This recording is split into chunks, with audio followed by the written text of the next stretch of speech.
मूर्ति के तुम दर्शन करोगे ना, उसका फल बहुत अच्छा है। शास्त्रों में तो ये भी कहा है कि ये मूर्ति प्रतिष्ठित है कि अप्रतिष्ठित है, ये कैसे जाने। महाराज, आपने कभी इस बारे में विचार किया? नहीं किया। आपको तो ऐसा लगा कि मूर्ति विराजमान है, नमोस्तु कर लो। किंतु इसकी प्रतिष्ठा हुई या नहीं हुई, प्राण प्रतिष्ठित है या नहीं है, इस बच्ची की शादी हुई है नहीं है, ये कुंवारी है या शादीशुदा है, आप कैसे जानेंगे? माता जी, ये विषय आपका है। यदि उस महिला के गले में मंगल सूत्र हो, बिंदी हो, मांग में सिंदूर भरा हो, पाँव में बिछुड़ियाँ हो, उसमें कांच की चूड़ियाँ भी हों, ये सारे सौभाग्यवती के लक्षण हैं, तब जाना जाता है कि ये पति सहित है। यही मैं आपके लिए कह रहा हूँ कि ये हमारी मूर्तियाँ प्रतिष्ठित हैं कि अप्रतिष्ठित है, इनकी पूजा हुई है नहीं हुई है, ये तब जाना जाएगा कि जिन मंदिरों में मूर्तियों में चंदन लगा हो, उसके ऊपर फूल चढ़े हों, तब जाना जाएगा कि ये मूर्ति प्रतिष्ठित है।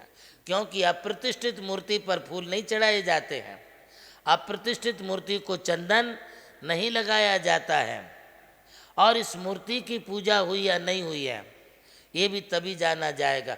यदि पूजा हो गई है तो उस पर पुष्प चंदन अवश्य लगा हुआ मिलेगा। आप पूरे साउथ में कहीं भी चले जाओ, हमने 3-4 बार मस्तकाभिषेक देखा है। गोमटेश्वर भगवान बाहुबली के दर्शनों के लिए गया हूँ।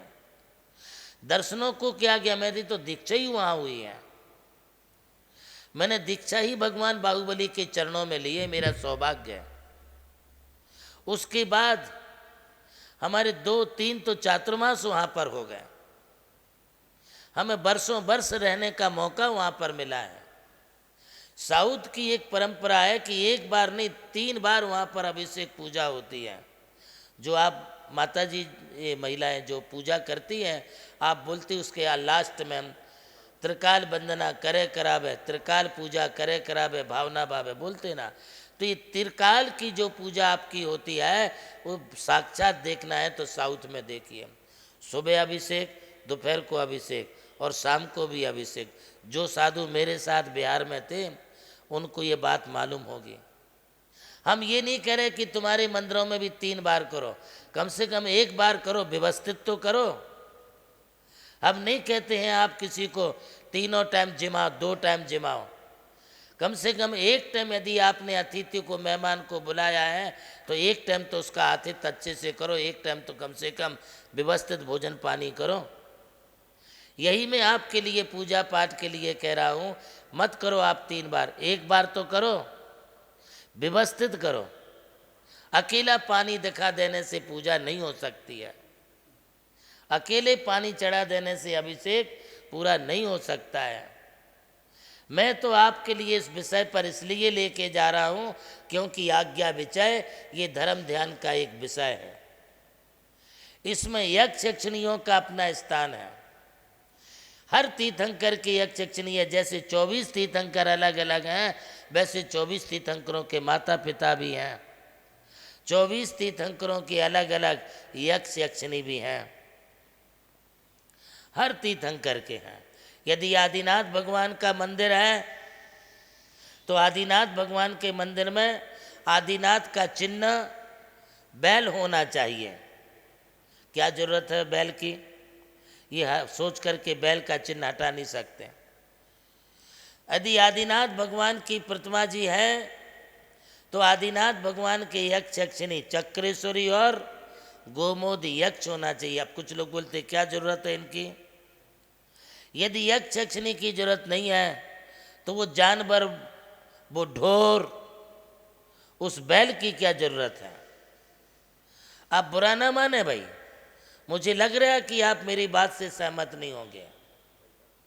यदि यक्ष यक्षिणी की जरूरत नहीं है, चमरधारी की जरूरत नहीं है, अष्ट मंगल अष्ट प्रातिहारी की जरूरत नहीं है, भगवान तो बीतरागी हैं, हम जानते इस बात को, किंतु भगवान बीतरागी हैं इसका मतलब तुम क्या जिनेंद्र भगवान की आज्ञा के विरुद्ध उनका चिन्ह भी हटाओगे।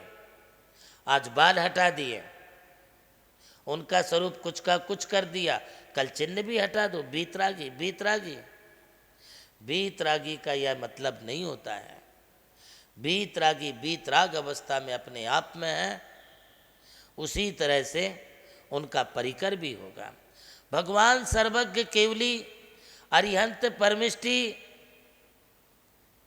केवल ज्ञानी होकर के समुसण में विराजमान है, तो क्या उनके समुसण में चतुर्विध संग नहीं होगा? सिर्फ अकेली अरिहंती होंगे? सब कुछ होता है। ऐसे हमारे मंदिरों की ये व्यवस्था है, इसका आप पूरा पूरा श्रद्धान करें। ये श्रद्धान करना तुम्हारे लिए, बार बार श्रद्धान करो, बार बार विचार करो, सोचो, इसी का नाम आज्ञा विचय धर्म ध्यान है। इस संदर्भ में मैं और आगे चर्चा करूंगा।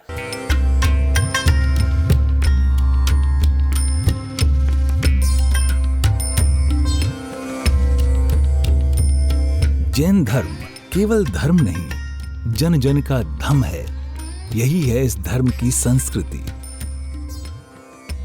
सन 2010 चातुर्मास के दौरान मांगी तुंगी और गजपंथा की तीर्थ यात्रा के बाद एक रात्रि गजपंथा की पहाड़ियों पर विश्राम करते समय आचार्य श्री देवनंदी जी महाराज को एक दिव्य स्वप्न प्राप्त हुआ। स्वप्न में उन्होंने देखा कि एक ऐसा तीर्थ जिसकी कोई कल्पना भी नहीं कर सका था, एक ऐसा स्थान जहां पंच परमेष्ठियों की भव्य मूर्तियां हों, एक ऐसा समव शरण जो समर्पित हो जैन धर्म की शाश्वत परंपरा को। उस दिव्य संकेत को जीवन में उतारने के लिए आचार्य श्री कुंथलगिरी की ओर विहार पर निकल पड़े। वहां एक श्रद्धालु ने अपनी भूमि पूज्य गुरुदेव को समर्पित की और यहीं से आरंभ हुई मुंबई आगरा हाईवे NH3 स्थित णमोकार तीर्थ के निर्माण की महायात्रा। ये वही भूमि है जिसे राम टेकड़ी कहा जाता है, जहां भगवान रामचंद्र जी ने 12 लाख वर्ष पूर्व तपस्या की थी। आज यही भूमि बन रही है जैन संस्कृति का जीवंत प्रतीक णमोकार महातीर्थ। यहां बन रही है 51 फीट ऊंची अरिहंत परमेष्ठी की मूर्ति, चारों दिशाओं में 31-31 फुट ऊंची अन्य परमेष्ठियों की मूर्तियां। कुल मिलाकर एक अद्वितीय समवशरण की रचना है, जिसका वर्णन Guinness book of world record में दर्ज हो चुका है।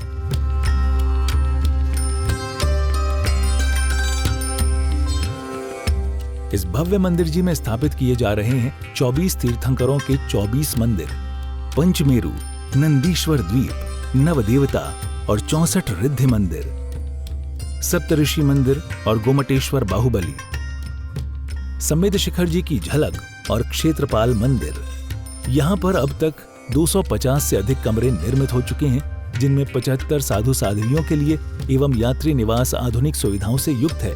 AC रूम, भोजनशाला, कैंटीन और विशाल गुरु मंदिर। णमोकार तीर्थ का भूमि पूजन 8 फरवरी 2014 को संपन्न किया गया था और आज लगभग 10 लाख स्क्वायर फीट से अधिक निर्माण पूर्ण हो चुका है और अब यह दिव्य तीर्थ अपने चरम आयोजन की ओर अग्रसर है।